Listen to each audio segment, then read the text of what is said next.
ভান্তে আমরা কিভাবে ধরে রেখেছি?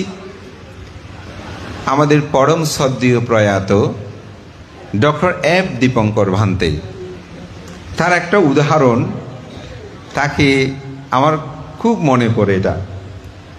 তো সেটা হচ্ছে অষ্টবিংশতি বুদ্ধ পূজা যখন করছে, তো ওখানে একজনে প্রশ্ন করছে, ভান্তে অষ্টবিংশতি বুদ্ধ পূজা কি বৌদ্ধ ধর্মে আছে?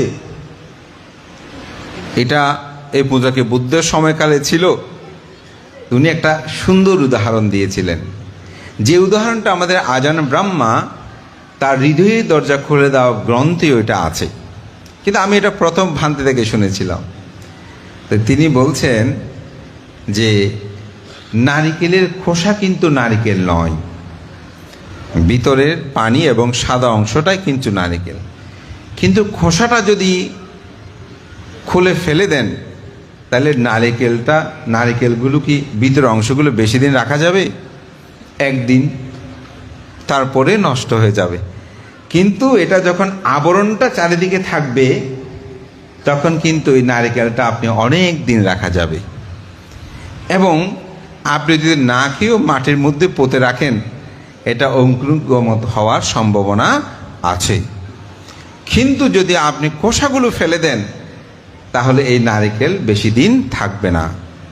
বোঝা অষ্টবিংশতি বুদ্ধ পূজা, শিবলী পূজা, সঙ্গদান, অষ্টপরিষ্কার দান, এগুলো হচ্ছে বৌদ্ধ ধর্ম দর্শনের সার তত্ত্ব, চতুরার্য সত্য আর অষ্টাঙ্গিক মার্গের কে রক্ষা করার জন্য সে খোসা সদৃশ্য। তো এই জন্য আমরা বলছি, আমরা যারা এখানে আছি, আমরা বুদ্ধ ধর্ম দর্শনটাকে কিন্তু খোসার মতো করে ধরে রেখেছি। আমি একটি তথ্য বলি, সেটি হচ্ছে আমাদের একজন বিখ্যাত বিদর্শন আচার্য দীপার মা, অনেকে আপনারা যারা ভাবনা নিয়ে চর্চা করেন নাম শুনেছেন, তিনি ডক্টর রাষ্ট্রপাল মহাতেরো ভান্তের গুরু ছিলেন। তো তিনি আমেরিকার মধ্যে বুদ্ধ ধর্মটাকে বিশালভাবে প্রচার করেছেন। কিন্তু আমি একটা জিনিস সেখানে খুঁজে পেয়েছি, সেটা হচ্ছে শুধুমাত্র ভাবনা প্রধান ধর্মটা প্রচারিত হওয়ার কারণে, অর্থাৎ মেডিটেশন ভিত্তিক ধর্মটা প্রচারিত হওয়ার কারণে প্রজন্মগুলো আর বুদ্ধ ধর্মটাকে কিন্তু ধারণ করতে পারে নাই। অর্থাৎ পিতামাতা যতটুকু এই ধর্মটাকে চর্চা করেছে, তিনি মৃত্যুবরণ করার পর তার পুত্র আর এই ধর্মটাকে ধারণ করতে পারে নাই। কিন্তু আমাদের দেশে আমরা পারি, কারণ আমাদের মধ্যে একটা আবরণ আছে। এখানে ধর্ম বুঝুক না বুঝুক, কঠিন শিব দান যেতে হবে, অষ্টপরিষ্কার দান করতে হবে, তারপর শিবলী পূজা করতে হবে, ঘরের মধ্যে থাকতে হবে, তারপরে সঙ্গদানের পর জিনিসগুলো বান্ধবদেরকে গুছিয়ে দিতে হচ্ছে। পরিচয় ইয়ে পেশায় তিনি তার ধর্ম রিলিজিয়াসটাকে বুদ্ধিস্ট এটা লিখছে, যার কারণে আমরা আমাদের পিতা মরে যাওয়ার পরেও আমরা ধর্মটাকে বুঝি না বুঝি ধারণ করে রেখেছি। কিন্তু আমেরিকাতে, ইউরোপ কান্ট্রিগুলোতে সেরকম নয়।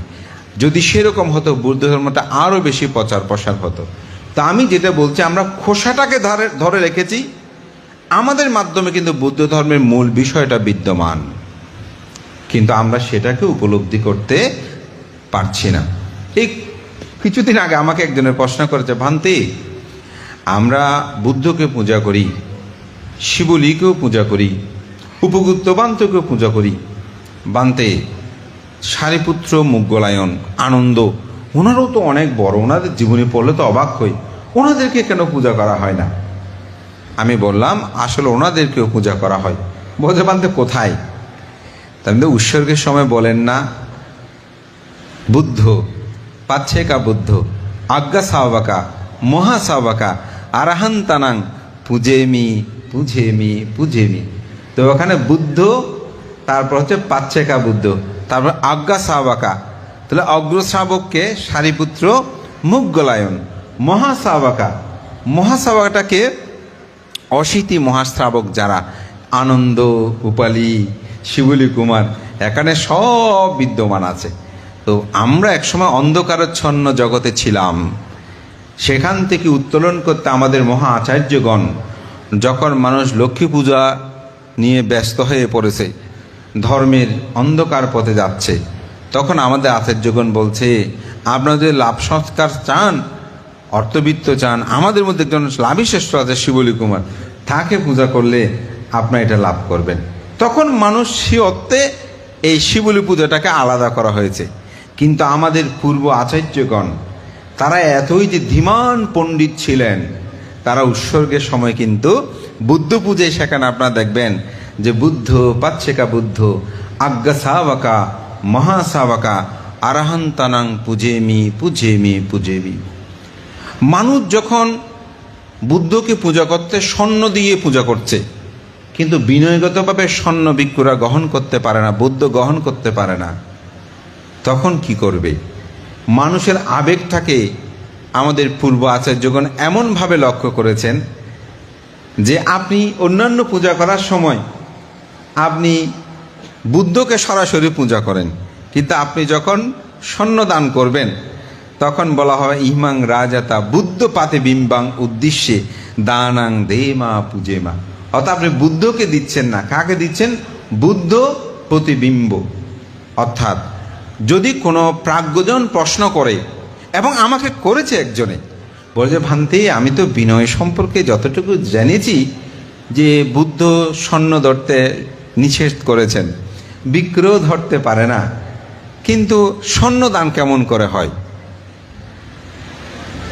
আসলে আমাদের মধ্যেও মাঝে মধ্যে ফেসবুকে সোশ্যাল মিডিয়ায় আমি বছর কয়েক আগে দেখলাম স্বর্ণ অলঙ্কিত চিবর দান। আমি খুব অবাক হলাম, এটা কিভাবে সম্ভব? এবং এটা নিয়ে তিনি খুব উৎফুল্লভাবে সোশ্যাল মিডিয়ায় এটা দিয়েছেন যে স্বর্ণ অলঙ্কিত কঠিন চিবর দান। তো স্বর্ণ তো ধরতেই পারে না, এটা কিভাবে কঠিনত্বে পরিণত হবে? যাক, আমি যেটা বলছি যে আমাদের বৌদ্ধ ধর্ম দর্শনের গভীরে যখন আপনি প্রবেশ করবেন তখন দেখবেন আমাদের আচার্যগণ, আমাদের পণ্ডিত ধীমান সে জ্ঞানীগণ, তারা সেগুলোকে যথাযথভাবে রক্ষা করেছেন।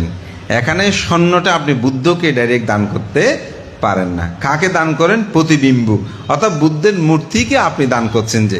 কিন্তু অন্যান্য যত দান আছে, বন্দনা আছে, এখানে কোনো মূর্তি পূজার কোনো স্থান নাই। তো আমি এই কথাগুলো বলছি, আমরা খোসাটাকে ধরেছি, কিন্তু তার গভীরে যদি যেতাম আমরা বুদ্ধের ধর্মটাকে উপলব্ধি করতে পারতাম। তখনই বুঝতে পারতাম বুদ্ধ ধর্ম কীভাবে শ্রেষ্ঠ ধর্ম। ধর্মপ্রাণ প্রিয় উপাসক উপাসিকা বিন্দু, মহাকারণিক তথাগত বুদ্ধ জগতে তিনি 4টি সত্য আবিষ্কার করেছেন, যে 4টি সত্য আমাদের সকলেই সহজে প্রাথমিকভাবে আমরা উপলব্ধি করতে পারি। সেই 4টি সত্য কি?